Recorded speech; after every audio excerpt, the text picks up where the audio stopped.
खासगी रुग्णालयांच्या आवाजावी बिलांना लगाम घालण्यासाठी राज्य सरकार लवकरच ठोस नियमावली तयार करणार असून अंतिम निर्णयासाठी मुख्यमंत्र्यांच्या उपस्थितीत उच्चस्तरीय बैठक होणार आहे।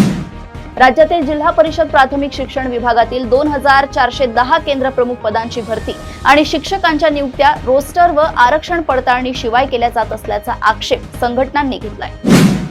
मालाड येथील वादग्रस्त घटनेप्रकरणी जैन समाजाच्या शिष्टमंडळाने शिवतीर्थवर मनसे अध्यक्ष राज ठाकरे यांची भेट घेऊन लेखी माफीनामा सुपूर्द केलाय। लोहगड किल्ल्यावरील व्यावसायिक केतन अग्रवाल हत्या प्रकरणात जर आपली मुलगी सिया दोषी आढळली तर तिला त्याच किल्ल्यावरून खाली ढकलून द्या अशी संतप्त मागणी तिच्या आईवडिलांनी केली आहे। शिरूर तालुक्यातील धरण जवळील अण्णापूर गावातील विहिरी आटल्यामुळे नागरिकांना पिण्याच्या पाण्यासाठी तीव्र टंचाईचा सामना करावा लागतोय। शिवसेना खासदार संजय दिना पाटील यांनी पत्रकारांना मारण्याची धमकी दिल्याप्रकरणी एक व्हिडिओ जारी करून पत्रकार समूहाची जाहीर माफी मागितली आहे।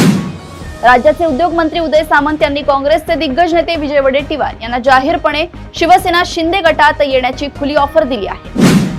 महाराष्ट्र राज्य परीक्षा परिषदेने 28 जून रोजी होणाऱ्या टीईटी परीक्षेसाठी मूळ ओळखपत्र सोबत आणणे आणि बूट न घालणे यासह सविस्तर नियमावली प्रसिद्ध केली आहे।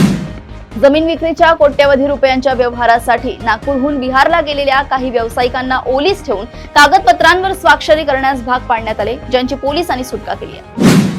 पुण्यश्लोक अहिल्यादेवी होळकरी शेतकरी कर्जमाफी योजनेची प्रक्रिया सुरू असतानाही आमदार रोहित पवार यांनी सरकारवर अविश्वास दाखवत राज्यात एल्गार मोर्चा काढण्याचा इशारा दिलाय।